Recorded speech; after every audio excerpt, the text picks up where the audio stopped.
ভালোবাসা এক প্রকার বিষাক্ত শৈবাল, যা অতি নিবিড়ে বক্ষপাচক দখল করে অন্তরাত্মায় অদৃশ্য জখম সৃষ্টি করে, ধীরে ধীরে ঘা বাড়ায়, পরিশেষে মরণ ব্যাধি ক্যান্সার ন্যায় জীবনটা পচিয়ে গলিয়ে খাক করে দেয়। এই ভালোবাসার মোহে যারা বুঝেছে তারাই নিঃশেষ হয়েছে, ঠুকতে ঠুকতে নিজেকে উজাড় করেছে ধ্বংসলীলায়। প্রতিটা প্রেম কাব্যেই থাকে বিতৃষ্ণা, কেউ ঠকে যায় তো আবার কেউ সুনিপুণ পরিকল্পনার মাধ্যমে ঠকিয়ে পার পেয়ে যায়। আজ আপনার পাগলামোতে আমি মাতোয়ারা হব, প্রেমে মজবো, ভালোবাসবো, তারপর বিয়ে করবো, রাইট? হ্যাঁ, এটাই তো প্রেমের ভবিষ্যৎ। এরপর এরপর কি এমন গ্যারান্টি আছে যে আপনি আমায় ছেড়ে যাবেন না বা অন্য কারো মোহে পড়বেন না? কোনো গ্যারান্টি নেই। এখন হয়তো আপনি আমাকে জড়িয়ে ধরে বলতে পারেন, আমি তোমাকে ভালোবাসি, কখনো ছেড়ে যাব না, বিশ্বাস করো আমায়। আমি সবার মতো নই, বাট এসব আমি শুনতে চাই না। কারণ এসব গাঁজাখুরি কথাবার্তায় আমি একদমই বিশ্বাস করি না। ভালোবাসা কথাটা শুধু বানানের ক্ষেত্রে, এই ভ আকার ভা আর লয় ওকার লো ব্যতীত আর সব মরীচিকা। যেখানে আমি ভালোবাসাকেই ভালোবাসি না, সেখানে আপনাকে ভালোবাসার তো প্রশ্নই আসে না। মিস্টার আদ্রিয়ান কায়সার, আমার থেকে দূরে থাকুন। টিচারের মতোই থাকুন। আমার কখন কি লাগবে, কিসে মরবো, কিসে বাঁচবো সবটা দেখার জন্য আমি নিজে আছি। আমার পাপ্পা আছেন। That's enough for me. Got it? বলেই হাতে থাকা গ্লাসের পানিটা আদ্রিয়ানের মুখে ছুঁড়ে মারল অর্পণা। পরপর টেবিলের উপরে থাকা খাবারটা এক প্রকার দূরে সরিয়ে মেন দরজার দিকে পা বাড়ালো। আদ্রিয়ান শুধু চেয়ে চেয়ে দেখল মেয়েটার কাণ্ড। এই মেয়েটা এত জেদি, এর জেদ দেখলে মাঝে মধ্যেই আদ্রিয়ানের ভয় হয়। তার ভবিষ্যৎ বাচ্চাগুলো যদি তাদের মায়ের মতো হয়, তাহলে তার ভাগ্যে সপ্তাহে 7 দিনই শনির দশা নাচবে। নিজের ভবিষ্যৎ নিয়ে বড্ড চিন্তিত সে। বাচ্চাগুলো তাদের মায়ের মতো না হলেই হলো। আদ্রিয়ান একবার করে সামনে থাকা ছেলে মেয়েদের দিকে তাকালো। এগুলো তারই স্টুডেন্ট। এমনকি ওই জেদি অহংকারী রমণীটিও তার স্টুডেন্ট। এই যে সে তার এতগুলো স্টুডেন্টের সামনে এতটা অপমানিত হলো, সেটা সে গায়েই মাখল না। মেখেও বা কী লাভ? ওই পাষাণী তো আর তার রাগ ভাঙাতে আসবে না। কিছু হলেই খালি এক ডায়লগ দিবে, আমি ভালোবাসায় বিশ্বাস করি না। আদ্রিয়ান মনে মনে অভিশাপ দিল।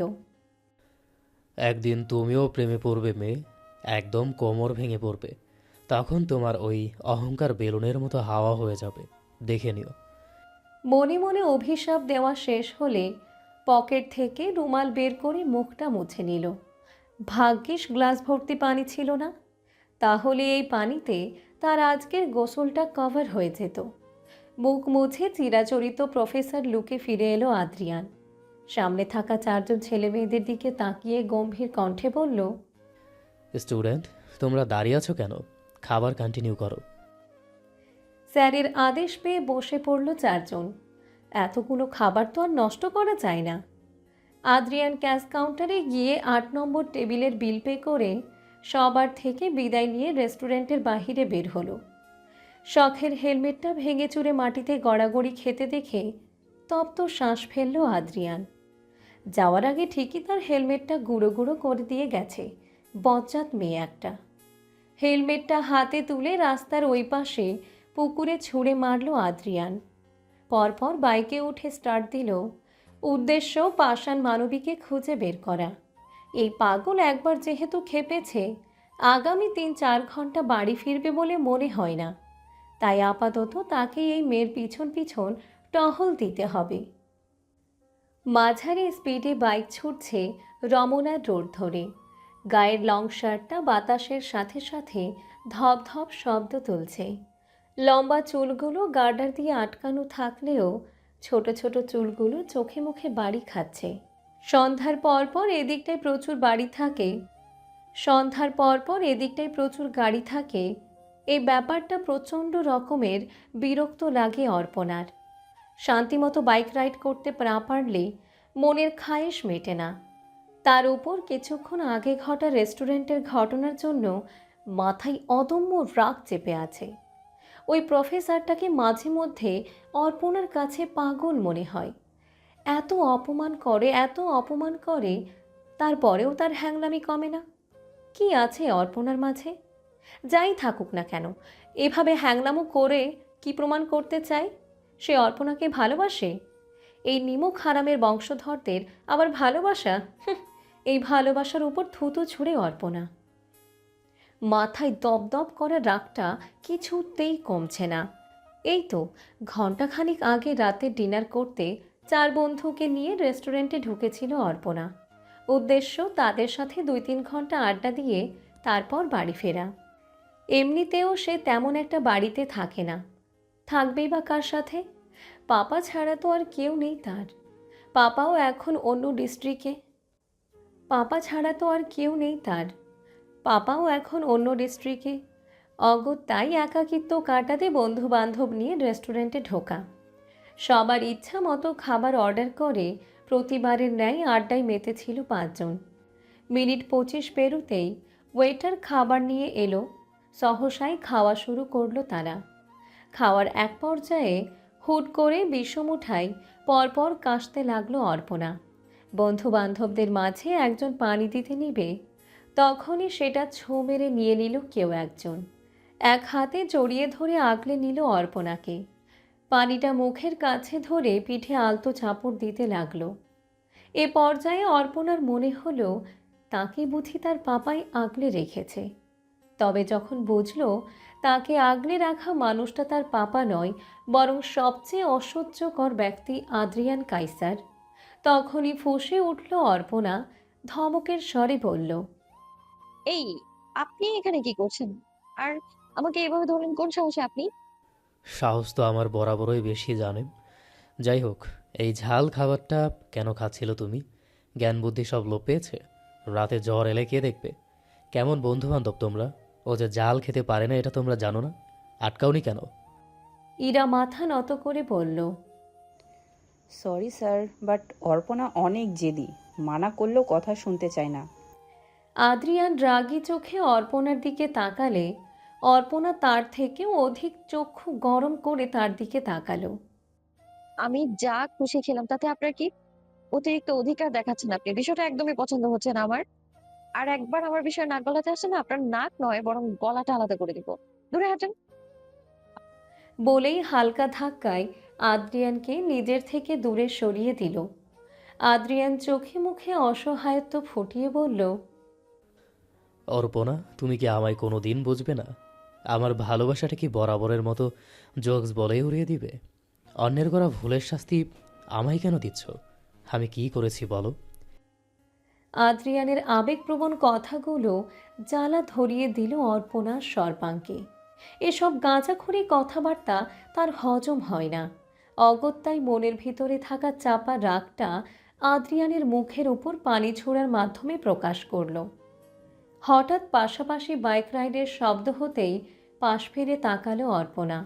সেই চিরাচরিত ব্ল্যাক স্যুট পরা ব্ল্যাক বাইকের মালিক। আল্লাহ, এই লোকটাকে এত ছ্যাঁচড়া বানাইল কেন? সরি, আল্লাহ, এই লোকটাকে এত ছ্যাঁচড়া বানাইল কেন? ভেবে পায় না অর্পণা। সে আদ্রিয়ানের দিকে নজর দিল না, রাস্তা ফাঁকা পেয়ে স্পিড বাড়ালো। আদ্রিয়ানও সমানতালে স্পিড বাড়ালো। দুজন পাশাপাশি। অর্পণার মনোযোগ না পেয়ে আদ্রিয়ান শীষ বাজালো, আমি শুধু চেয়েছি তোমায়। দুজন পাশাপাশি। অর্পণার মনোযোগ না পেয়ে আদ্রিয়ান শীষ বাজালো। এই যে উড়নচণ্ডী, বাড়ি ফিরবেন কখন? আপনাকে বলতে হবে? আপনি কি আমার বাপ নাকি চাচা যে আপনাকে কৈফিয়ত দেবো আমি? আদ্রিয়ান সাথে সাথে দাঁত দিয়ে জিভ কেটে দুদিকে মাথা নাড়িয়ে বলল, আস্তাক ফিরুল্লাহ, নাওজুবিল্লাহ, তওবা তওবা। এই মেয়ে কি বলে? নিজের ভবিষ্যৎকে কেউ বাবা চাচার সাথে তুলনা করে? ব্যাককেল মেয়ে। কে কার ভবিষ্যৎ? আপনি যে আমার ভবিষ্যৎ সেটা আপনি জানেন কি করে? কে আর হবে? তোমার মতো উড়নচণ্ডীকে কে ভালোবাসবে? ভাগ্যিস আমার রুচির দুর্ভিক্ষ চলছিল, নয়তো তোমার প্রেমে পিছলানোর মতো পোলা আমি কিন্তু নই। অর্পণা বাইকের স্পিড আর একটু বাড়িয়ে বলল। তাহলে রুচি সিভিট খান, রুচি ঠিক হয়ে যাবে। আদ্রিয়ানও সমান তালে স্পিড বাড়িয়ে বলল, এই রুচি ঠিক হওয়ার নয়, জানেন। I love you. রাগাস না, অতিরিক্ত করলে ভুলে যাবো তুই আমার প্রফেসর। হাট এখান থেকে। ইতিমধ্যে যে ভুলেই বসেছ সেটা তোমার তুই তুকারি করাতেই বোঝা যায়। সমস্যা নেই। আমার দাদু বলতো বিয়ের পর নাকি দাদিও রেগে গেলে আমার দাদুকে তুই তুকারি করতো। সেদিক থেকে তুমি এগিয়ে আছো। তুমি বিয়ের আগেই আমাকে তুই তুকারি করে জামাই জামাই ফিল দিচ্ছ। ইটস নট ব্যাড, জানেন। সামনে দুটি মোড়, এটাকে পিছু ছাড়াতে অর্পণা বামে মোড় নিল, তাও স্পিড হাই। বাট কাজ হলো না, হ্যাংলাটা ঠিকই পিছু নিয়েছে। অর্পণার মন চাচ্ছে এটাকে দাঁড় করিয়ে এক্ষুনি 20-25টা থাপ্পড় দিতে। বেয়াদব কোথাকার! এর জ্বালায় শান্তিতে কিছু করা যায় না, মন মতো খাওয়া ঘোরা, এমনকি বাইক নিয়ে কোথাও যাওয়াও যায় না। টানা 20 মিনিট অজানা গন্তব্যে ছুটল দুজন। অর্পণা বরাবর চেষ্টা করল আদ্রিয়ানকে পিছন থেকে সরাতে, আর আদ্রিয়ান প্রতিবারের ন্যায় ছুটে গেল অর্পণার পিছন পিছন। হুট করে রাস্তার সিগন্যাল পড়ায় দুজনেই থেমে গেল। দুজনের কারোর মাথায় হেলমেট নেই। সামনে ট্রাফিক পুলিশ দাঁড়িয়ে। এইবার একটা কেস না খেলেই নয়। বিষয়টাতে আদ্রিয়ান চিন্তিত থাকলেও অর্পণা নির্বিকারভাবে দাঁড়িয়ে আছে। যদিও ওই আদ্রিয়ান কাইসারের জন্য অর্পণার জীবনেও চিন্তা হয়নি, তবে অর্পণাকে নিয়ে আদ্রিয়ানের চিন্তার অভাব নেই। আদ্রিয়ান আর অর্পণা পাশাপাশি থাকায় আদ্রিয়ান সহজেই কাঁধ হয়ে অর্পণার কাছাকাছি পৌঁছাতে পেরেছে। তাদের মধ্যেকার দূরত্ব 1 হাতের মতো হবে। আদ্রিয়ান মাথা কাত করে চাপা স্বরে বলল, টেনশন নিও না, জানেন। তোমার ফিউচার আছে না। আমি থাকতে তোমায় কেউ কিছু বলতে পারবে না। প্রয়োজনে তোমার হয়ে আমি ফাইন দিব। তোমার বকাটাও না হয় আমি হজম করে নিব। তুমি শুধু দিন শেষে একটু ভালোবাসা দিও, যেন আমার বদ হজম না হয়। অর্পণা দাঁতে দাঁত চাপল। এই হ্যাংলা সব কিছুতেই ভালোবাসা লাগবে। এত ভালোবাসা ভালোবাসা করলে দিবেনে রাস্তা থেকে একটা পাগল ধরে বিয়ে করিয়ে, তখন বুঝিস বিয়ে বউ আর ভালোবাসা কী জিনিস। মিনিট 2 পেরোতেই সিগন্যাল সরে গেল, বাট ওদের যেতে দেওয়া হলো না। দুটো ট্রাফিক পুলিশ এগিয়ে এলো তাদের দিকে, একদম ওদের সামনে এসে জিজ্ঞেস করলো, হেলমেট কোথায়? পকেটে। অর্পণার এহেন কথায় পুলিশটির ভ্রু কুঁচকে এলো। কিছুটা শাসানোর স্বরে বলল, মানে? অধৈর্য অর্পণা বাইকের চাবি ঘুরিয়ে বাইক স্টার্ট দিল। মানে আবার কি? হেলমেট পকেটের ভেতর রেখে আপনাদের সার্কাস দেখাতে এসেছি আমি। দেখছেন সাথে হেলমেট নেই, তবুও আবার জিজ্ঞেস করছেন কেন? কত টাকা দিয়ে ঘুষ দিতে হবে বলে দিন। আমার এত ফালতু বকবক করার সময় নেই। অর্পণার সোজা সাপটা কথাটা হজম হলো না পুলিশটার। সে চাপা ক্ষোভ দেখিয়ে বলল, এই মেয়ে, পুলিশের সাথে বেয়াদবি করা হচ্ছে, সাহস তো কম না? এখানে বেয়াদবি কি আর বলতে পারল না অর্পণা। আদ্রিয়ান যততত্র এসে অর্পণার মুখ চেপে ধরল। পরপর পুলিশের দিকে অসহায় দৃষ্টিতে তাকিয়ে বলল, স্যার, মেয়ে মানুষ, তারাটা একটু কাটা। কিছু মনে করবেন না। এরপর থেকে আমরা আর এরকম হেলমেট ছাড়া বের হব না। যথেষ্ট সতর্ক হব। কত টাকা ফাইন দিতে হবে বলুন, আমি দিচ্ছি। অর্পণা মুখের উপর থেকে হাত সরাতে চাইলে আদ্রিয়ান আর একটু শক্ত করে ধরল। অর্পণা এক প্রকার তেচরা নজরে তাকিয়ে আদ্রিয়ানকে শাসালো। ওদের কাণ্ড দেখে পুলিশটি বলল, আদ্রিয়ান এক প্রকার লাজুক হাসার ভান করে বলল, কে আর হবে? আমার একমাত্র বউ। বউটা একটু উড়নচণ্ডী, বাট আমার অনেক আদরের, স্যার। পুলিশটি মুখটাকে পাংশুটে করে বলল, নিজের বউকে সামলান, মুখটা একটু বেশিই চলে। দুজনে যেহেতু হেলমেট নেই, তাই প্রতিজনে 500 করে 1000 টাকা দিন। আদ্রিয়ান সেভাবেই পকেট হাতড়ে ওয়ালেট বের করে পুলিশের হাতে ধরিয়ে দিল। ওর কাণ্ডে বিরক্ত হলেও তিনি ওয়ালেট থেকে 1000 টাকার একটা নোট নিয়ে আবার ওয়ালেটটা ফিরিয়ে দিলেন। সাথে সতর্ক বাণীও ছাড়লেন কয়েকটা। আদ্রিয়ান সেসব মেনে নিয়ে অর্পণার দিকে অসহায় দৃষ্টিতে তাকিয়ে বলল, 5 মিনিটের জন্য মুখটা বন্ধ রাখো জান। এই রাতের বেলায় থানায় যাওয়ার কোনো ইচ্ছা নেই। Please please. বলেই অর্পণার মুখ থেকে হাত সরিয়ে দিল। আদ্রিয়ানের সরতে দেরি, অর্পণার বাইকের গিয়ার চাপতে দেরি নেই। একদম ফুল স্পিডে পুলিশের সামনে দিয়ে চলে গেল। আদ্রিয়ান হতভম্ব হয়ে পুলিশের দিকে তাকালো। পুলিশটি দুদিকে মাথা নাড়িয়ে বোঝালো, এই বউ আপনার জীবনটা বরবাদ করে দিবে। তপ্ত শ্বাস ফেলল আদ্রিয়ান। সেও ছুটল অর্পণার পিছু পিছু। তার জীবনটা সত্যি বরবাদ করে দিচ্ছে মেয়েটা। যদিও মেয়েটা তার বউ না, তবে ভবিষ্যতে হবে ইনশাআল্লাহ।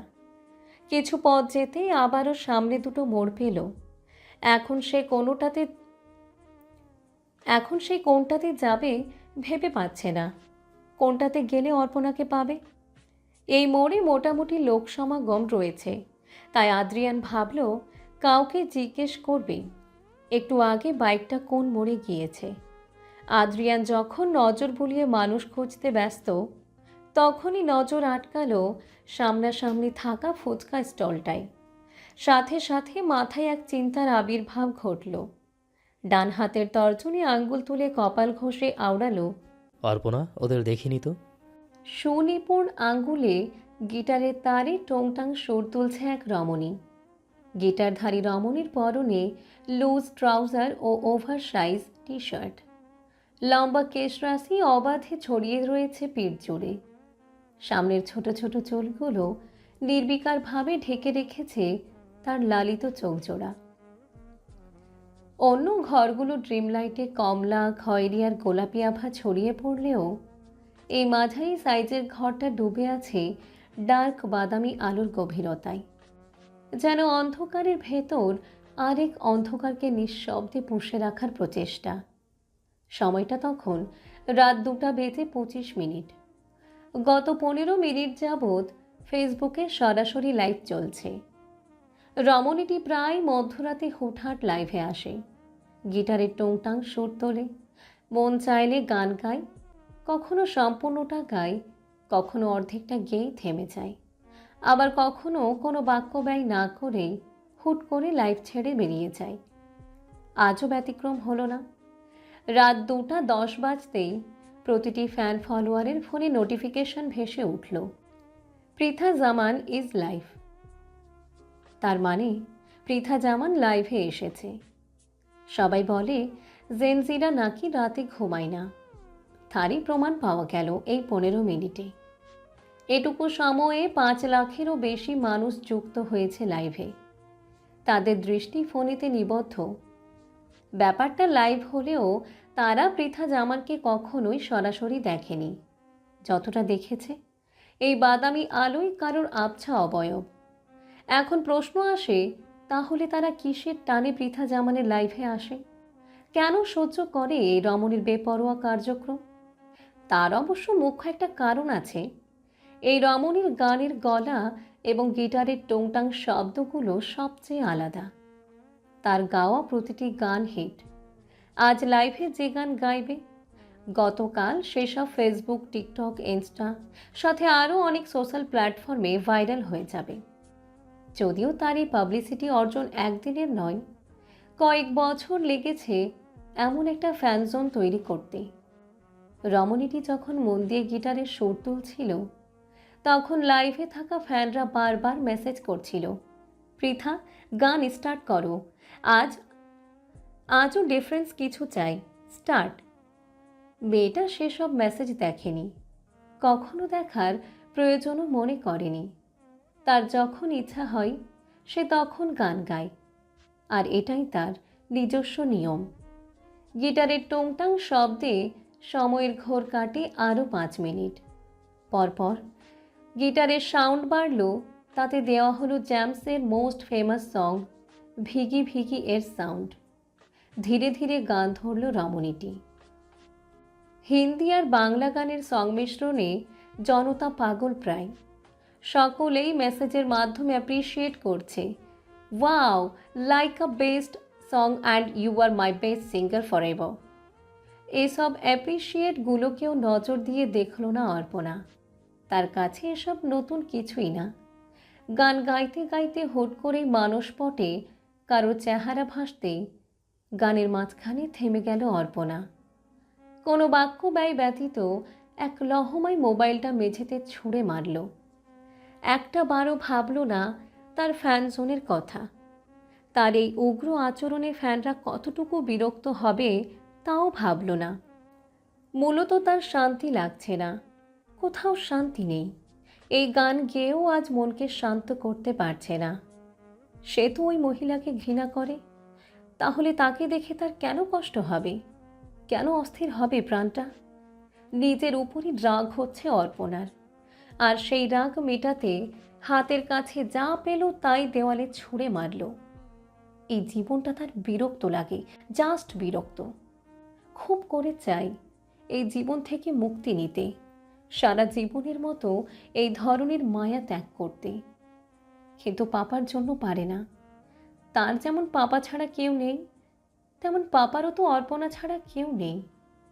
হাতের কাছে এক প্রকার যা পেল তাই ছুঁড়ে মারল দেয়ালে। সেই দেয়ালেও ওই মহিলার ছবি ভেসে উঠছে, যা অর্পণার অস্বস্তি আরও 10 গুণ বাড়িয়ে তুলছে। যেই দেয়ালে ওই পাষণ্ড বেঈমান মহিলার ছবি ভাসবে, ওই দেয়ালটাকেই ক্ষত বিক্ষত করে দিবে সে। অর্পণা যখন ভাঙচুর করতে ব্যস্ত, তখন দরজার ওপাশ থেকে ধাক্কার শব্দ ধেয়ে এলো, সাথে এক কাতর পুরুষালী কণ্ঠস্বর। জানেম, প্লিজ ওপেন দ্য ডোর। কেন পাগলামি করছো? কেন অন্যের শান্তি আমাকে দিচ্ছ বলো? খোলো না দরজাটা প্লিজ। এভাবে নিজের সাথে সাথে আমাকেও কষ্ট দিও না। আদ্রিয়ানের কাতর বাড়ি অর্পণার যন্ত্রণা আরও দ্বিগুণ বাড়িয়ে দিচ্ছে। এই ছেলেটা তো ওই মহিলারই বংশধর, বিশ্বাসঘাতকের বংশধর। বিশ্বাসঘাতকরা সবসময় বিশ্বাসঘাতকই হয়। তাই এই ছেলের অহেতুক নাটকে বিশ্বাস করবে না অর্পণা। প্রয়োজনে আজীবন একা কাটিয়ে দিবে, তাও এদের মতো পাপীদের ভালোবাসবে না, কখনোই না। আদ্রিয়ানের কাতর স্বরকে পাত্তা না দিয়ে আবারও ভাঙচুর করছে অর্পণা। ওই নারীর মুখশ্রী যতক্ষণ না চোখের আড়াল হবে, ততক্ষণ সে এভাবেই সব তছনছ করে দিবে। ভাঙচুর করতে করতে এক পর্যায়ে নেতিয়ে পড়ল অর্পণা। ডান হাত দিয়ে ঝরঝর করে রক্ত ঝরছে। সে বিছানায় এক কোণায় ক্লান্ত শরীরটা ছেড়ে দিয়ে অস্ফুট স্বরে আওড়ালো। I hate you. I also hate you. দরজার এ প্রান্তে দাঁড়িয়ে ধাক্কাধাক্কি করছে আদ্রিয়ান। সরি, দরজার এ প্রান্তে দাঁড়িয়ে ধাক্কাধাক্কি করছে আদ্রিয়ান। তার নিজেকে পাগল পাগল লাগছে। এই মেয়েটা এত অবুঝ কেন? এতটা অবুঝ হতে হয় না। একজন ভালোবেসে বিশ্বাসঘাতকতা করেছে বলে সবাই বিশ্বাসঘাতক নয়। এতক্ষণ ভাঙচুরের শব্দ এলেও এখন ভেতরটা নিস্তব্ধ। এই নিস্তব্ধতাই আদ্রিয়ানের বুকে ঝড় তুলে দিতে সক্ষম। সে উন্মাদের মতো দরজা ধাক্কাতে ধাক্কাতে ডাকল। জানেম, ভাঙচুর করছো না কেন? কি হয়েছে তোমার? দরজা খোলো, নয়তো ভাঙচুর করো। তুমি ঠিক আছো? বলো না। অর্পণা, এই অর্পণা, অর্পণা রে, মেরে ফেলবি আমায়। টেনশনে মাথা ফেটে যাচ্ছে। প্লিজ জান, দরজা খোল। অর্পণা, শেট শেট শেট, লাইফটা হেল করে দিল। অতিরিক্ত টেনশনে মাথার চুল খামচে ধরল আদ্রিয়ান। তৎক্ষণাৎ পকেটে থাকা মুঠোফোনটা বেজে উঠল। পকেট হাতড়ে ফোনটা সামনে আনতেই স্ক্রিনে আঙ্কেল নামটা ভেসে উঠল। তাড়াহুড়ো করে ফোন ধরতেই ওপাশ থেকে এক মধ্যবয়সী লোকের কণ্ঠস্বর ভেসে এলো। কি হয়েছে আদি? প্রিন্সেস হঠাৎ লাইফ থেকে বের হয়ে গেল কেন? Is she okay? Tell me. Alpana. Adrian তপ্ত শ্বাস ফেলে ভঙ্গুর কণ্ঠে শোধালো। আপনার মেয়ে আমায় পাগল বানিয়ে দিবে আঙ্কেল। সব জায়গা থেকে ডোর লক করে রেখেছে। মেইন দরজা, বারান্দার দরজা প্লাস জানালার থাই সব দিক থেকে বন্ধ। এতক্ষণ ভাঙচুর করছিল, এখন তাও করছে না। ভিতর থেকে ন্যূনতম শব্দ বাহিরে বের হচ্ছে না। আমার নিজেকে বড্ড অসহায় লাগছে আঙ্কেল। ওর কিছু হয়নি তো? আদ্রিয়ানের কথাই ওপাশে থাকা মধ্যবয়সী লোকটারও অস্থিরতা বাড়ল। সে দ্রুততার সাথে জানতে চাইল, এমন করছে কেন ও? কিছু হয়েছে? কি হয়েছে বলো। অল্পনা তো এমনি এমনি বাংচুর করার মেয়ে না। আদ্রিয়ান আরও একটা তপ্ত শ্বাস ফেলল। এই কথাটা বলা কতটা শুভকর হবে তা তার জানা নেই, তবুও বলতে হচ্ছে। সে ধীর কণ্ঠে বলল, রাস্তায় ফুপিকে দেখেছি, সাথে ওনার। আচ্ছা, বুঝছি, আর বলতে হবে না। তুমি সকাল পর্যন্ত মেয়েটাকে দেখে রেখো, আমি সকালের মধ্যেই ফিরছি। কিন্তু আঙ্কেল, আপনার ডিউটি। ওপাশ থেকে কল কেটে গেল। পরিবেশ সম্পূর্ণ শান্ত। থেকে থেকে একটা পেঁচা থেকে থেকে একটা পেঁচা আর একটা কুপাখি ডেকে যাচ্ছে, যেই ডাকগুলোতে আদ্রিয়ানের ভয় দ্বিগুণ হারে বাড়ছে। ভয় লাগছে ভিতরে থাকা পাষাণ রমণীর জন্য, যে এই পৃথিবীর সব কিছু বোঝে শুধু তাকে ছাড়া। এই পৃথিবীর সকল ভালো মন্দ সে নির্দ্বিধায় মেনে নিবে শুধু আদ্রিয়ানের ভালোবাসা ছাড়া। এই মেয়েটা যদি বুঝতো আদ্রিয়ান তাকে ঠিক কতটা ভালোবাসে, তাহলে কখনোই তাকে এতটা ইগনোর করতো না। তাহলে কি সে ভা- তাহলে কি সে ভালোবাসা বোঝাতে ব্যর্থ, নাকি অর্পণা ইচ্ছে করেই তাকে বুঝতে চায় না? কেন বুঝতে চায় না? সে তার ফুপির রক্ত বলে? একজন ঠকিয়েছে বলে কি সেও ঠকাবে? এ কেমন বিচার? এই বিচার মানতে বড্ড কষ্ট হয় আদ্রিয়ানের। মেয়েটা তাকে বোঝে না, এক বিন্দু বোঝার চেষ্টাও করে না। দরজা খুলে ঘর থেকে বের হতেই দরজার বাহিরের দেয়ালে হেলান দিয়ে ঘুমিয়ে থাকা আদ্রিয়ানকে দেখে অর্পণার ভ্রু কুঁচকে এলো। এই হ্যাংলা এখানে কি করছে? সারা রাত এখানে ছিল নাকি? এসব আবার কি নাটক? এই ছেলে কি বোঝে না তার প্রতি অর্পণার বিন্দু পরিমাণ কোনো অনুভূতি কাজ করে না? না না, অনুভূতি কাজ করে না বিষয়টা এমন নয়। তবে যেই অনুভূতিটা কাজ করে সেটা হলো শুধুমাত্র বিরক্তি। এই ছেলেকে দেখলে তার মনে চরম বিরক্তি লাগে। মন চায় থাপড়ে গাল লাল করে দিতে। তবে এখন যেহেতু তার দরজার পাশে হেলান দিয়ে ঘুমিয়ে আছে, তাই এটাকে ডেকে জাগিয়ে দেওয়ার দায়িত্ব তারই। অর্পণা কিছুটা ঝুঁকে আদ্রিয়ানের পরনের সুট টেনে ডাকলো। এই যে প্রফেসর, বাড়ি নেই? এখানে কেন ঘুমোচ্ছেন? সাথে সাথে ধরফড়িয়ে উঠল আদ্রিয়ান। অর্পণাকে সামনে দাঁড়িয়ে থাকতে দেখে ওর দুবাহু আঁকড়ে ধরে বিচলিত কণ্ঠে শোধালো। তুমি ঠিক আছো জানেম? কি হয়েছিল রাতে? ভাঙচুর করছিলে না কেন? অর্পণা ভ্রু কুঁচকে সন্দিহান কণ্ঠে জিজ্ঞেস করলো, আপনি কি চান আমি ভাঙচুর করে আমার বাবার এত দাম দিয়ে কেনা ফ্ল্যাটটা ভেঙে গুড়িয়ে দিই? আদ্রিয়ান চিন্তিত মুখেই হালকা হাসি ফুটিয়ে বলল, না না, তা বলিনি। মানে কাল তোমায় এত ডাকলাম, উত্তর করলে না যে। অর্পণা বাহু থেকে আদ্রিয়ানের হাত সরিয়ে বিরক্তি ভরা কণ্ঠে বলল, মন চায়নি, করিনি। আর আপনাকে ডাকতে বলেছে কে? কতদিন নিষেধ করেছে আমার পেছনে সময় নষ্ট না করতে, হ্যাঁ? আপনার প্রতি আমার কোনো অনুভূতি নেই, সামান্য পরিমাণও না। আমার জন্য সময় নষ্ট করা শুধুমাত্রই সময় নষ্ট। তাই বলবো, নিজের ভালোটা বুঝে নতুন কাউকে নিয়ে সংসার করা শুরু করুন। বয়স তো আর কম হলো না, 28 চলে। এবার তো একটা ভাবি আনুন। যদিও আপনাকে আমি ভাই হিসেবেও মানি না। আদ্রিয়ান সেসবে পাত্তা দিল না।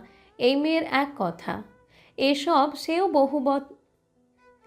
সেও বহুবার শুনেছে।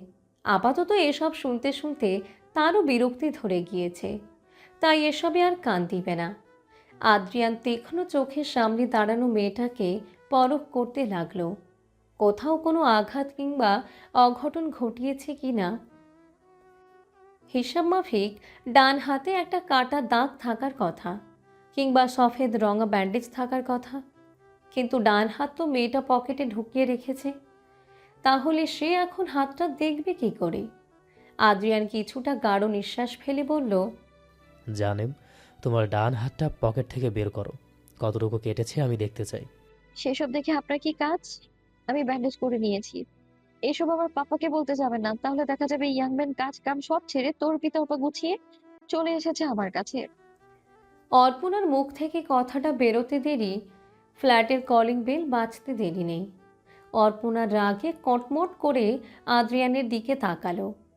আদ্রিয়ান ঠোঁট চেপে এদিক ওদিক নজর ঘুরিয়ে নিজেকে সাধু প্রমাণ করতে চাইল। অর্পণা দেখল সেই সাধুগিরি। নির্ঘাত ওপাশে পাপা আছে। যদি ওপাশে পাপা থাকে, তাহলে এই চামচিকার আজ জান কবজের ব্যবস্থা করে দিবে সে। ফালতু লোক। অর্পণা ধীরগতিতে দরজার দিকে এগিয়ে দরজা খুলতেই ওপাশে কাঙ্ক্ষিত মানুষটিকেই দেখতে পেল। আরশাদ জামান মেয়েকে চোখের সামনে দেখতে পেয়ে এক পাশে জড়িয়ে ধরে বিচলিত কণ্ঠে শোধালেন, আমার প্রিন্সেস, রাতে কি হয়েছিল তোমার? দরজা লক করে রেখেছিলে কেন? ভাঙচুর করছিলে? পাপ্পা, তোমাকে কতবার কল দিলাম, কিন্তু তোমার ফোন বন্ধ। তোমার পাপ্পার বুঝি টেনশন হয় না? বাবার আহ্লাদে অর্পণাও খানিকটা আহ্লাদই হলো। কিছুক্ষণ বাবার বুকে পড়ে থেকে কপট রাগ দেখিয়ে বলল, তো ইয়াং ম্যান, তুমি এখানে কি করছো? ডিউটি নেই? এরকম হেলা ফেলা করে ডিটেকটিভের জব? তোমার চাকরি থেকে বের করে দেয় না? মেয়ের কথাই হাসলেন আরশাদ জামান। মেয়েকে সোজা করে দাঁড় করিয়ে দুটো হাত বের করে নিজের হাতের মুঠোয় নিলেন। ডান হাতটা ব্যান্ডেজে মোড়ানো, উপর দিয়ে হালকা ছোপ ছোপ রক্তের দাগ বোঝা যাচ্ছে। আরশাদ জামান সেখানে হাত ছুঁয়ে আফসোসের স্বরে বললেন, ইস, এরকমটা কেন করলে আম্মু? অনেকটা কেটেছে নিশ্চয়। পাপ্পাকে টেনশন দিয়ে কি আনন্দ পাও বলো তো? অর্পণা হাত দুটো গুটিয়ে নিয়ে বাবার বুকে মাথা এলিয়ে বলল। বাবা মেয়ের সুন্দর মুহূর্তের মাঝে 2 কাপ কফি নিয়ে হাজির হলো আদ্রিয়ান। 2 কাপ দেখে অর্পণা ভাবল তার জন্য বোধহয় বানায়নি, তাই সেদিকে পাত্তা না দিয়ে ব্যস্ত কণ্ঠে বলল, এসেছো যখন বাড়িতে বসে থাকো, তোমার গোয়েন্দাগিরি জাহান্নামে যাক। আমি আপাতত বাড়ি থাকছি না। আজ ভার্সিটি অ্যাটেন্ড করতেই হবে, ইটস আর্জেন্ট। বলেই রান্নাঘরের দিকে এগোতে নিবে বাতাসের মতো শো করে ওর সামনে হাজির হলো আদ্রিয়ান। 1 কাপ কফি এগিয়ে দিয়ে বলল, এটা তোমার জন্যই বানিয়েছি।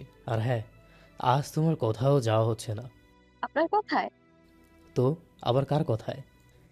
অর্পণা কফির কাপটা নিয়ে সোফায় পা ভাঁজ করে বসল। এটা সে বরাবরই করে। সবাই যেই নিয়মে সোফায় বসে সে সেভাবে বসতে পারে না। মোট কথা, সে ভদ্রলোকেদের মতো চলাচল করতে পছন্দ করে না। 2 পা ভাঁজ করে ইয়োগা স্টাইলে বসে কফির কাপে ফু দিতে দিতে বলল, পাপা নিজেও যদি আমাকে নিষেধ করে, তবু আমি আজ ভার্সিটিতে যাচ্ছি। আদ্রিয়ান এগিয়ে এলো, নিজের জন্য বানানো কফির কাপটা হাতে নিয়ে অর্পণার পাশের সোফায় বসে বোঝানোর মতো করেই বলল, জেদ করো না, আজ তো তেমন ইম্পর্টেন্ট ক্লাস নেই। তবুও যা নোটস দরকার তা আমি কালেক্ট করে দিব। এই শরীর নিয়ে ভার্সিটি যেতে হবে না। অর্পণা কফিতে চুমুক দিয়ে মগটা সোফার হাতলে রেখে তর্জনী আঙ্গুল তাক করে খানিক শাসানো স্বরেই বলল, ইউ আফজান কায়সার, অতিরিক্ত করছেন। নিষেধ করলাম না আমার বিষয় নাক গলাতে? পাপ্পা, এই উদ্ভুকটাকে নিজের বাড়িতে যেতে বলো। অন্যের বাড়িতে এভাবে ছ্যাঁচড়ার মতো পড়ে থাকে, একটু তো লজ্জা থাকা উচিত। আদ্রিয়ান কিছু বলতে নিবে তার আগেই আরশাদ জামান আদ্রিয়ানের সাইড নিয়ে মেয়েকে বোঝাতে চাইলেন যেন আজ ভার্সিটিতে না যায়। তবে এই মেয়ে প্রচণ্ড জেদি। যেটা একবার করবে বলে মনে করে সেটা করেই ছাড়ে। এই 22 বছরের জীবনে সে কারোর মন মাফিক চলেছে কিনা সন্দেহ। যদিও আজ তার ভার্সিটিতে একটা ইম্পর্টেন্ট কাজ আছে, সেটাও আবার ভিসির দেওয়া, অমান্য করার চান্স নেই। এই পড়ালেখার ক্ষেত্রে যা একটু অন্যের কথা শুনে চলতে হয়। পড়ালেখাটা শেষ হয়ে নিক, তারপর সে আকাশে উড়বে। তাকে বেঁধে রাখবে এমন কোনো শক্তি পৃথিবীতে থাকবেই না। তাই সে পাপাকে বোঝানোর চেষ্টা করলো, বাট আরশাদ জামান সেসব মানলেন না। মেয়েকে নিয়ে ঘরে গেলেন। কিছু সময় পেরুতেই বাড়িতে বুয়া আসলো। আদ্রিয়ান বুয়াকে অর্পণার ঘর পরিষ্কার করতে বলে নিজে ব্রেকফাস্ট বানানোর দায়িত্ব নিল। এরকমটা সে প্রায়ই করে। আরশাদ জামানের পোস্টিং এখানে থাকলেও মাঝে মধ্যে তদন্তের খাতিরে বিভিন্ন জায়গায় যেতে হতো। যতদিন তিনি বাইরে থাকেন ততদিন অর্পণা এখানে একাই থাকে। মাঝে মধ্যে রাত্রি আর ইরাও এসে থাকে। যখন ওরা 3 জন থাকে তখন বুয়ার পরিবর্তে আদ্রিয়ান রান্না করে দেয়। এতে অবশ্য অর্পণার রাগারাগির শেষ থাকে না, কিন্তু আদ্রিয়ান সেসব কানে তোলার প্রয়োজন মনে করেনি কখনো। ব্রেকফাস্ট শেষ হতেই অর্পণা ভার্সিটির উদ্দেশ্যে রেডি হয়ে ঘর থেকে বের হতেই কাজের বুয়া চেঁচিয়ে উঠে বলল, স্যার, আপায় তো ভার্সিটিতে যাইতাছে। হাওয়ার গতিতে সামনে এসে দাঁড়ালো আদ্রিয়ান। সে নিজেও ভার্সিটি যাওয়ার জন্য রেডি। আদ্রিয়ান ওর সামনে দাঁড়িয়ে ভ্রু কুঁচকে বলল, তোমায় নিষেধ করলাম না, ঘরে যাও। সব সময় তেরামো ভালো লাগে না। অর্পণা দাঁতে দাঁত চেপে বলল, তোর ভালো লাগা না লাগায় আমার কি এসে যায়? প্রফেসর প্রফেসরের মতো থাক, নয়তো এক ঘুষিতে চাপা ফাটিয়ে দেবো। আদ্রিয়ান অর্পণার দিকে কিছুটা এগিয়ে এলো, এক গালে হাত রেখে আদুরের স্বরে বলল, I'm not just professor, I am your future and cousin. ফুট শালা। বলেই দরজার দিকে পা বাড়াতে নিবে আরশাদ জামান এসে মেয়েকে আটকে দিলেন। নিজ বাহু ডোরে আগলে নিয়ে অর্পণার ঘরের দিকে যেতে যেতে মাথায় হাত বুলিয়ে বললেন, প্রিন্সেস, তোমার হাত ইনজুর্ড। এই অবস্থাতে বাসটিতে অ্যাটেন্ড করতে হবে না। চলো, পাপা তোমায় ঘুম পাড়িয়ে দিচ্ছি। রাতে নিশ্চয় ঘুম হয়নি। সেই চিরাচরিত লুজ ট্রাউজার আর ওভার সাইজ টি শার্ট পরিহিত রমণী, তার মাথায় একটা সাদা কালো রং মিশ্রিত ক্যাপ আর কাঁধে ৪২ ইঞ্চির একটা গিটার। জীর্ণ শীর্ণ শরীর আর লম্বা চুল না থাকলে তার চলন বলন অনুসারে যে কেউ তাকে ছেলের উপাধিতে ভূষিত করত। ভার্সিটির মেন গেট ক্রস করে ক্যাম্পাসে পা রাখতেই ৪ জন ছেলে মেয়ে ছুটে এলো। একদম অর্পণার সামনে দাঁড়িয়ে সবাই হাঁপাতে লাগলো। ওদের এমন অবস্থা দেখে অর্পণা মাথা থেকে ক্যাপটা খুলে ভ্রু নাচিয়ে বলল, হোয়াটসঅ্যাপ ভাগিনারা, কাহিনী কি? সকলে মিল্লা এত হাঁপাহাঁপি করবার লাগছো কেল্লাই? পল্লব অর্পণার মাথায় চাটি মেরে বলল, ঢাকা কি বাংলাদেশের বাইরে? ঢাকা গিয়া বাংলা ভাষা বেটা, তোর এক্সদের মনের মতোই খাঁটি। এক্সদের কথা শুনে বেচারা পল্লব মুখখানা হাড়ির মতো করে নিল। রাত্রি পল্লবের কাঁধে হাত রেখে সান্ত্বনার বাণী ছুঁড়ে বলল, আরে তুই ওর কথা কানে দিস না। তোর এক্সগুলো পাপি হলেও মানুষ ভালো। এই অর্পণা, তোর এত লেট হলো কেন? আর গতকাল এভাবে চলে গেলি কেন? তোকে ছাড়া আমাদের খেতে একটুও ভালো লাগেনি। অর্পণা কাঁধের গিটারটা অরুণের কাঁধে রেখে হাত দুটো টানা নিয়ে আঙ্গুল ফোটাতে ফোটাতে বলল, আরে তোরা তো সবই জানিস, ওই প্রফেসরের নাটক দেখতে দেখতে জীবনটা কয়লা আমার। চল ঘাসের উপর বসি। পাইপ বেয়ে নামতে গিয়ে আমার হাত পায়ে ব্যথা ধরে গিয়েছে। অর্পণা কাঁধের গিটারটা অরুণের কাঁধে রেখে হাত দুটো টানা দিয়ে আঙ্গুল ফোটাতে ফোটাতে বলল, ক্যাম্পাসে যেখানে বড় বড় ঘাস রয়েছে সবাই মিলে সেদিকটায় পা বাড়ালো। ওরা বেশিরভাগ সময় গেট থেকে কিছুটা দূরে ঘাসের উপর বসে আড্ডা দেয়, যেন কোনো ফ্রেশার ট্রেশার পেলে টুকটাক র্যাক দিতে পারে। ফার্স্ট ইয়ারদের র্যাক দেওয়ার মতো মজা বোধ হয় ঈদের দিনেও পাওয়া যায় না। ইরা অর্পণের পাশাপাশি হেঁটে প্রশ্ন করল, পাইপ বেয়ে নামতে গেলি কেন? কোথাও চুরি টুরি করতে গিয়েছিলি নাকি? আর বলিস না, গতকাল একটু হাতটা কেটে গিয়েছিল। সেই নিয়ে পাপা আমাকে ভার্সিটিতে আসতে দিবে না, বলে ঘরবন্দি করে রেখেছে। অগত্যা পাইপ বেয়ে নামতে হলো আমায়, নয়তো দেখা যাবে তোদের হেডমাস্টার অফিস রুমে ডেকে নিয়ে আচ্ছা আছে ঝাড়ছেন। ভাই, ওটা হেডমাস্টার না, ডিপার্টমেন্ট হেড হবে। ওই একই হলো, আমার কাছে গাজরও যা মূলাও তা, তফাৎ খুঁজে পাই না। ইরা কিছু একটা মনে করার মতো করে বলল, আরে হ্যাঁ, মনে পড়েছে। ফার্স্ট ক্লাসের এক সিনিয়র ভাই এসেছিল। তাকে নাকি ভিপি স্যার কি কাজের দায়িত্ব দিয়েছিল। তোকে খুঁজে না পেয়ে বলেছে তুই আসলে যেন থিওরি ক্লাসের পর একবার ডিএইচ স্যারের অফিস রুমে গিয়ে দেখা করে আসিস। অর্পণা ধপাস করে ঘাসের উপর বসলো, একটা ঘাসফুল নিয়ে ছিঁড়তে ছিঁড়তে বলল, ইদানিং আমি খুব ভদ্র হয়ে যাচ্ছি, সবাই ভালোই হুকুম চালাচ্ছে। এতদিন ভিসির বাচ্চা আমার পরিচয় জানতো না। মাস দুয়েক আগে পাপার সাথে বিয়ে খেতে গিয়েছিলাম, সেখানেই সরি, ভিসি স্যারের সাথে দেখা হয়ে যায়। যেই না জানতে পারলো আমি ডিটেকটিভ আরশাদ জামানের মেয়ে, অমনি আমার খোঁজ খবর নেওয়া শুরু। এমন ভাবে কথা বলেন যেন সামনের সপ্তাহে আমি ওনার ছেলে বউ হতে যাচ্ছি। যদিও বিয়ের প্রস্তাব রেখেছিলেন, বাট পাপা নিজ উদ্যোগে নিষেধ করে দিয়েছে, কজ অফ বিরক্তিকর প্রফেসর, মানে আমার সো কল্ড মামাতো ভাই আদ্রিয়ান কাইসার। পাপা মনে মনে ঠিক করে রেখেছেন আমাকে ওনার হাতেই তুলে দেবে। আমিও অবশ্য কিছুই বলিনি। আমার কথা হচ্ছে আমি বিয়েই করব না, সেটা যেই হোক, ভোটকা ভিসির হ্যান্ডসাম ছেলে হোক কিংবা বোরিং প্রফেসর, সব আমার কাছে একই। যাই হোক, এবার মেইন টপিকে আসি। 2 দিন আগে ভিসি স্যার আমাকে ডেকে পাঠিয়ে বলল 500 বছর ধরে নাকি লাইব্রেরির বই চেঞ্জ করা হয় না, বই টই সব ছিঁড়ে চৌচির হয়ে পড়ে আছে, তাই সেসব নীলক্ষেত নিয়ে এক্সচেঞ্জ করে আনতে হবে। এখন আমার দায়িত্ব হচ্ছে কোন কোন বই চেঞ্জ করতে হবে তার লিস্ট বানানো। ভাবতে পারছিস আমি কতটা কাজের? নিজেকে ভদ্রতার সাগর মনে হচ্ছে আমার। সকলেই ঠোঁট কামড়ে মাথা ঝাঁকালো। সত্যি সত্যি ইদানিং অর্পণা বেশ ভদ্র হয়ে যাচ্ছে। পল্লব কিছুটা সিরিয়াস ভাবেই বলল, দোষ, তাহলে তোর ভদ্রতার সাগর থেকে আমাদের এক গ্লাস পানি দে, আমরাও খেয়ে ভদ্র হয়ে যাই। ভদ্র হওয়া লাগবে না। তোরা ভদ্র হলে ভদ্র শব্দটা লজ্জায় কচু গাছে ফাঁসি দিয়ে আত্মহত্যা করার পায়তারা করবে। এই মামা, তুই প্যারা খাইস না। 5 জন মিলে লিস্ট বানালে সন্ধ্যার আগে কাজ শেষ হয়ে যাবে, তারপর উড়াধুরা চিল। অরুণ কিছুটা কনফিউজড হয়ে বলল। লাইব্রেরিতে এখন যাবি? আজকে কিন্তু থিওরি ক্লাস আছে। রাত্রি মোবাইলে স্ক্রিনে আয়না দেখতে দেখতে ঠোঁট দুটো পাউট করে বলল, ধুর, ওই পেট মোটা শফিকের বকবকানি কিছুই বুঝি না। আগে ক্লাসে নাকি পুরো ভেটকি ডিভিশন দিয়েছে, এদিকে আমি ভ্যাকেশনের বিও কমপ্লিট করতে পারিনি। অরুণ বিরক্তির স্বরে বলল, সেটা তোর প্রবলেম। পড়ালেখা না করেই সারাদিন কোরিয়ান ড্রামা নিয়ে পড়ে থাকলে এরকমই হবে। রাত্রি মুখ বাঁকিয়ে বলল, হলে হবে, আমি তোর মতো বিদ্যাসাগর নয় যে কিছু হলেই বইয়ের ভেতরে মুখ গুজে রাখবো। ওদের ঝগড়াঝাঁটি আজকের নয়, দুটো দুই মেরুর। অরুণ পড়ালেখায় ফার্স্ট ক্লাস আর রাত্রি মোটে টেনে টুনে পাশ করে, তাই এ নিয়ে ওদের মাঝে বাকবিতণ্ডতা লেগেই থাকে।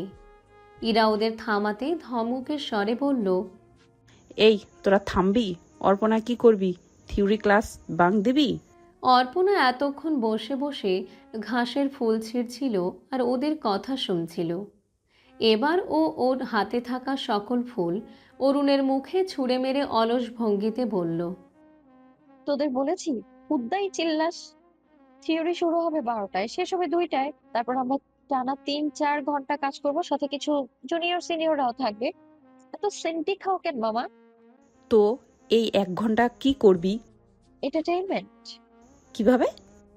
রাত্রি হ্যান্ডব্যাগ থেকে লিপস্টিক বের করে ঠোঁটের ভাঁজে দিতে দিতে বলল, এই পল্লব শোনা, যাও তো ফার্স্ট ইয়ারের রাষ্ট্রবিজ্ঞানের ডিপার্টমেন্ট থেকে দুটো ছেলে নিয়ে এসো।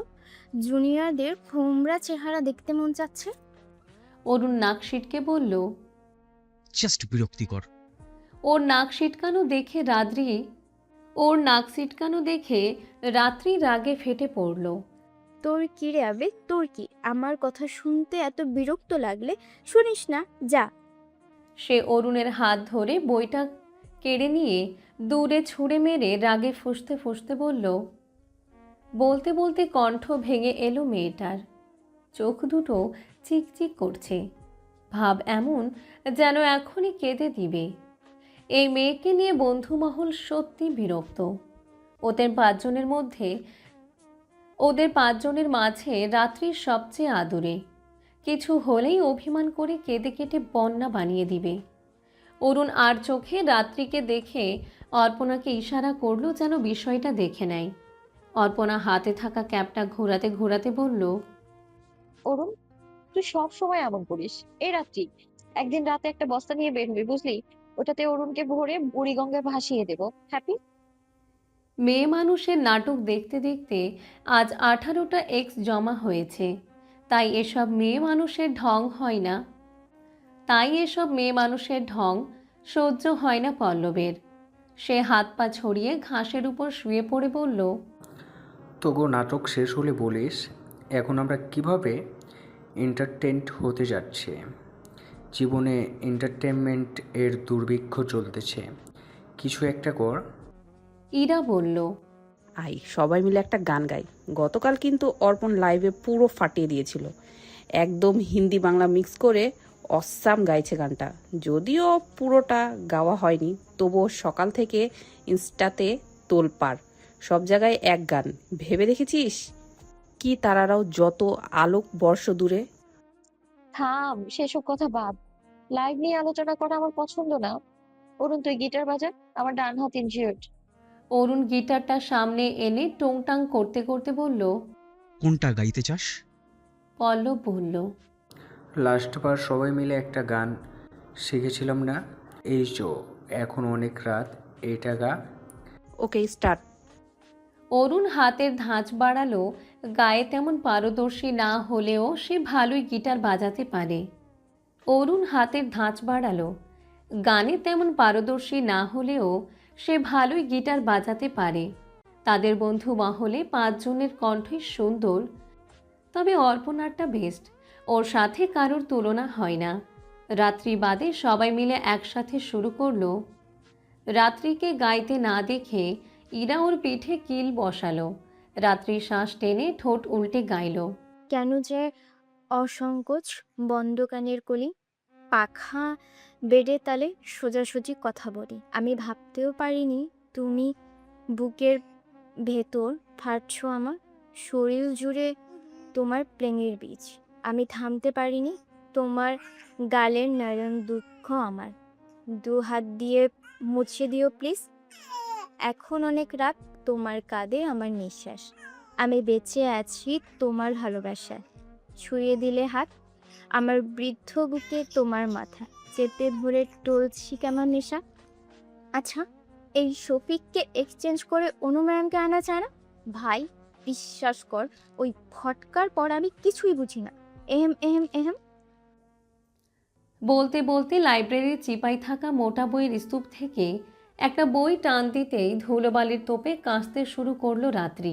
বইটা টেবিলে রেখে নাক মুখ চেপে ধরে হাঁপাতে হাঁপাতে বলল, আল্লাহ মাবুব, এগুলো কি বই না, ময়লার স্তূপ।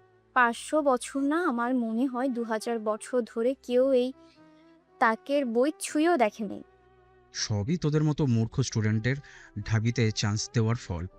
তোরা এখন শুরু করে দিস না। এই রাত্রি, বোন আমার এদিকে আয়, আমরা শুধু লিস্ট করব, বই নামানোর দায়িত্ব জুনিয়রদের। পল্লব হতাশ কণ্ঠে বলল, যার জন্য আসা সে তো হওয়া। অর্পণ কই?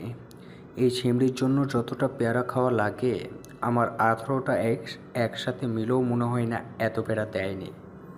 থাক বাদ দে, বেডি মানুষ। ওদের আলোচনার মাঝেই গুনে গুনে 12 জন জুনিয়র ঢুকলো লাইব্রেরিতে। এর মধ্যে একটা জুনিয়রকে দেখে রাত্রি হাঁ করে তাকিয়ে রইল। আরে বাস, পোলাটা তো সেই পুরো কোরিয়ান ড্রামার নায়কদের মতো সুন্দর। হোক না জুনিয়র, একটা চান্স তো নেওয়াই যায়। রাত্রিকে এভাবে তাকিয়ে থাকতে দেখে অরুণ ওর মাথায় ঠাস করে একটা থাপ্পড় মেরে বলল, এইগুলো তোর জুনিয়র, উল্টোপাল্টা কাজ করলে ভার্সিটি থেকে লাথি দিয়ে বের করে দিব। রাত্রি মাথা ঘষতে ঘষতে বলল, ভার্সিটি কি তোর বাপের? সরকার তোর বাপ লাগে? মুখের ভাষা ঠিক কর, নয়তো আরেকটা খাবি। রাত্রি মুখ বাঁকালো।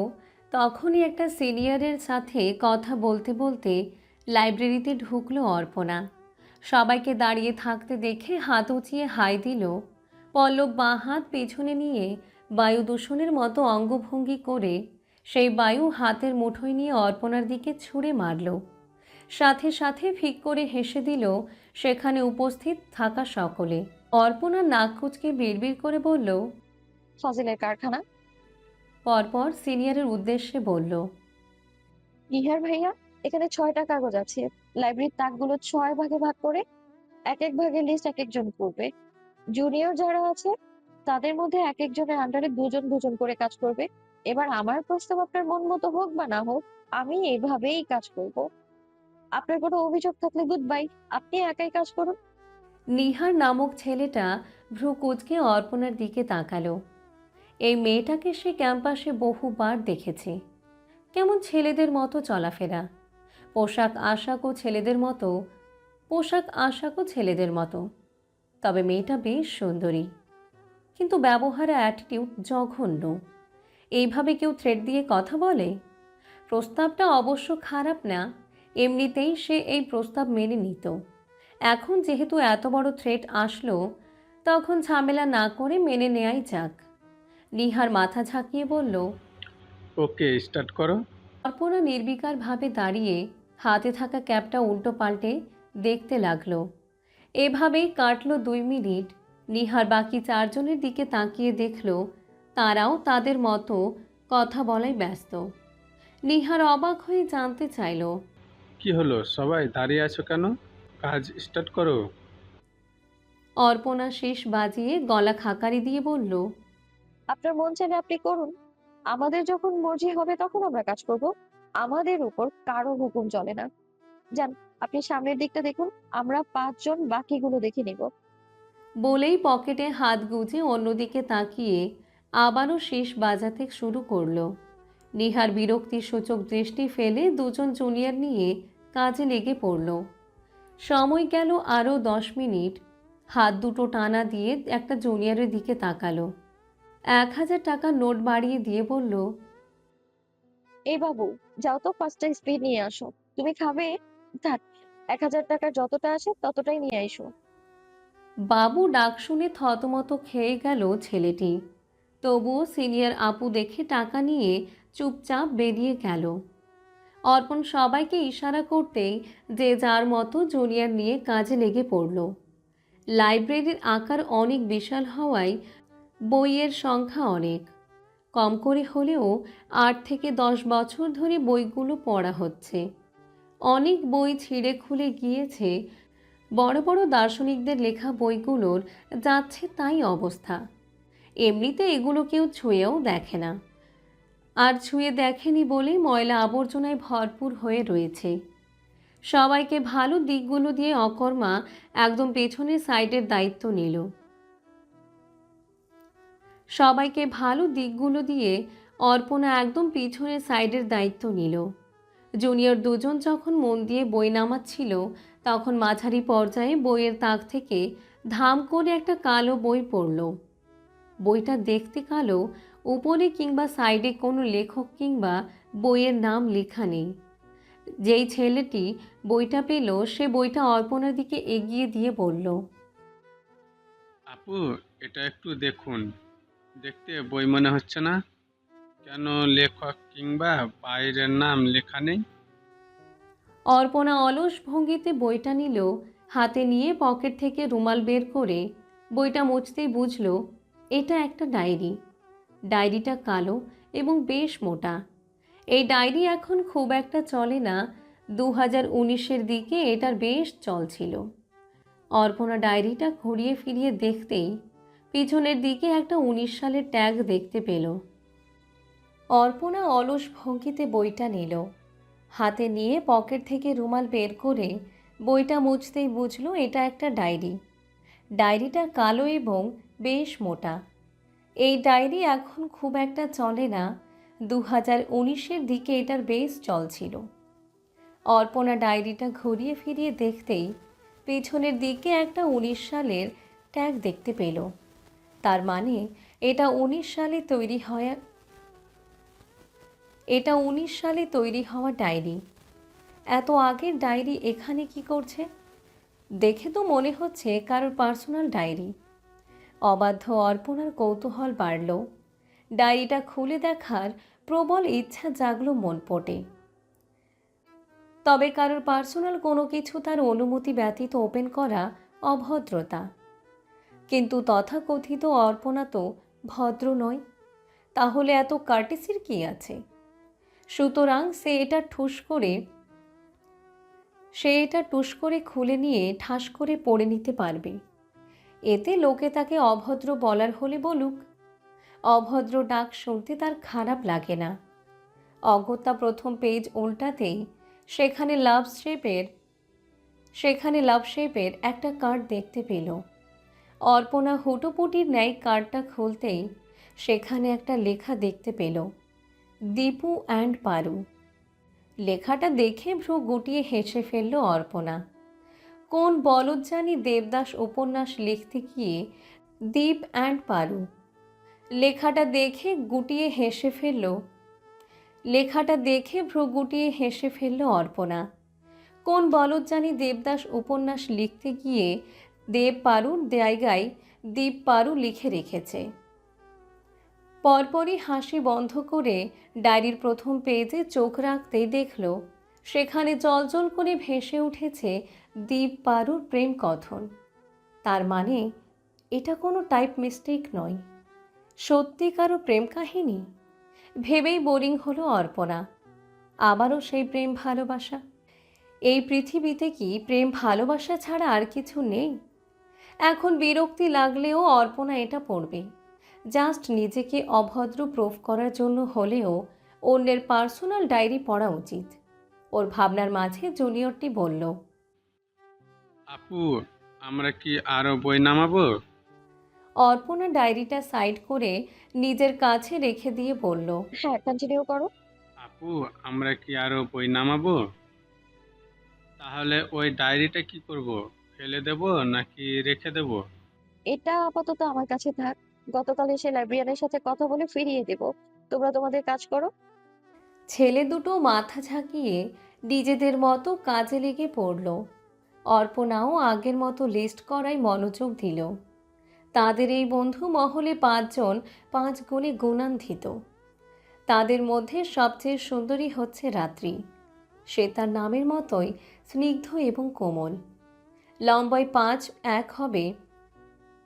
গায়ের রং নারকেলের খামের মতোই ফর্সা। টানা চোখ চোখা নাক আর গালের দুপাশ হালকা লাল। ঠোঁট দুটো সদ্য ফোটা গোলাপের পাপড়ির ন্যায় কোমল এবং সতেজ। রাত্রির মহাগুণ হচ্ছে সে খুব ভালো সাজতে এবং সাজাতে পারে। তবে সবার তুলনায় অর্পণার গুণ একটু বেশি। সে গান করা, গিটার বাজানো, photography, sky diving, karate, dance, bike রাইডে বেশ পারদর্শী। সেই সাথে রাত্রির মতো অত সুন্দরী না হলেও তার নাম সৌন্দর্যের খাতায় না রাখলে বোধহয়